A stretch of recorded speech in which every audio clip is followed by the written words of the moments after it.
दुनिया में जितने भी इंसान है, चाहे वो धार्मिक इंसान हो या वो अधार्मिक इंसान, हर किसी की ये चाहत होती है कि भगवान कौन है, भगवान कैसे मिलेंगे, भगवान के पास कितनी पावर होती है। यानी हर एक इंसान की एक जिज्ञासा होती है कि मैं अपने जीवन में कम से कम एक बार भगवान से मिल सकूं।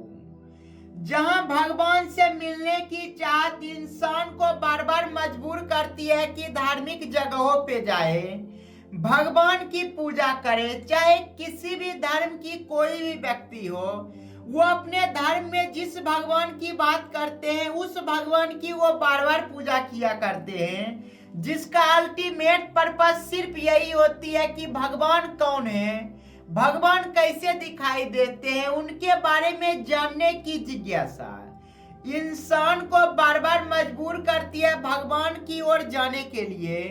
जहां पे लोग इन चीजों को करने के लिए मंदिर, मस्जिद, गुरुद्वारा, चर्च, यानी जितनी भी धार्मिक जगह हुआ करते हैं, लोग वहां पे जाया करते हैं। पर सबसे बड़ा यहाँ पे सवाल ये उठता है कि क्या इंसान सिर्फ भगवान की खोज में रह रहा है या इससे भी आगे का सोच रहा है। अभी लोगों को पता नहीं है कि भगवान कौन है, भगवान के पास कितनी ताकत है। यानी जिस ताकत के बारे में किसी को कोई अंदाजा नहीं है, उसका एक नाम दे दिया गया गॉड, जिसे भगवान भी कहते हैं। तो अभी इंसान की पहला जो यात्रा है वो भगवान की ओर है कि भगवान किस तरह के होंगे, भगवान हमें कहां पे मिलेंगे। लेकिन जिस समय इंसान भगवान से मिल लिया, उस समय इंसान खुश नहीं हो जाएगा कि चलो मैं भगवान से मिल लिया, मेरी मनोकामना पूरी हो गई। इंसान की बनावट ही ऐसी है कि इंसान कभी भी सेटिस्फाइड हो ही नहीं सकता है। यानी जब इंसान भगवान से मिल लेगा तो इंसान का पहला सवाल ही यही होगा कि आपको किसने बनाया और आप आए कहां से। अगर किसी को लग रहा है ये सवाल सुनने के बाद कि इंसान इस तरह का सवाल पूछेगा ही नहीं, क्योंकि जब वो भगवान से मिल लेगा तो वो ये मान लेगा कि भगवान के ऊपर आज कोई चीज ही नहीं है।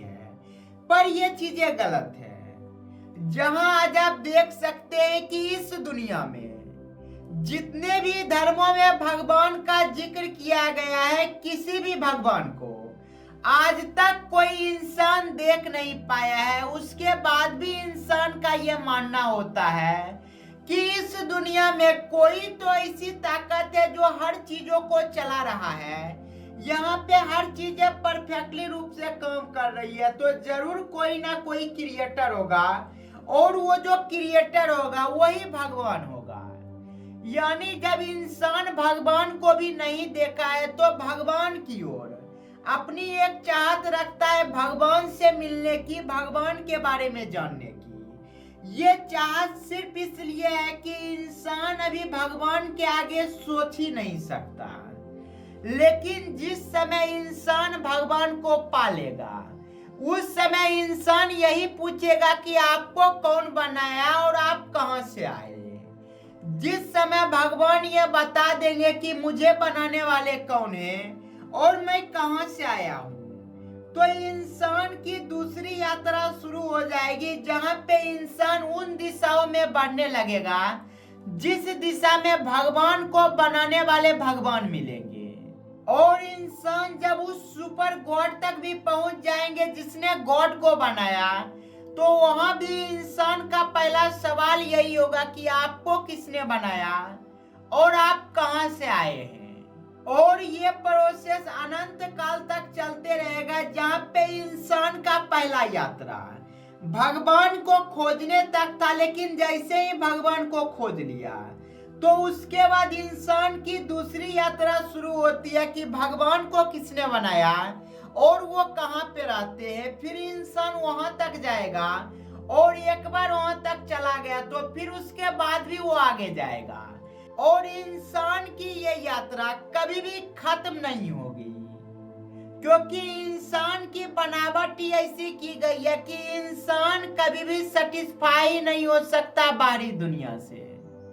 अगर किसी भी इंसान को सेटिस्फाई होना है तो वो जब तक अपने आप से सेटिस्फाइड नहीं हो जाता, यानी कि इंटरनली सेटिस्फाइड नहीं हो जाता, तब तक एक्सटर्नली कितनी भी चीजें लगाई जाए वो इंसान कभी सेटिस्फाई हो ही नहीं सकता।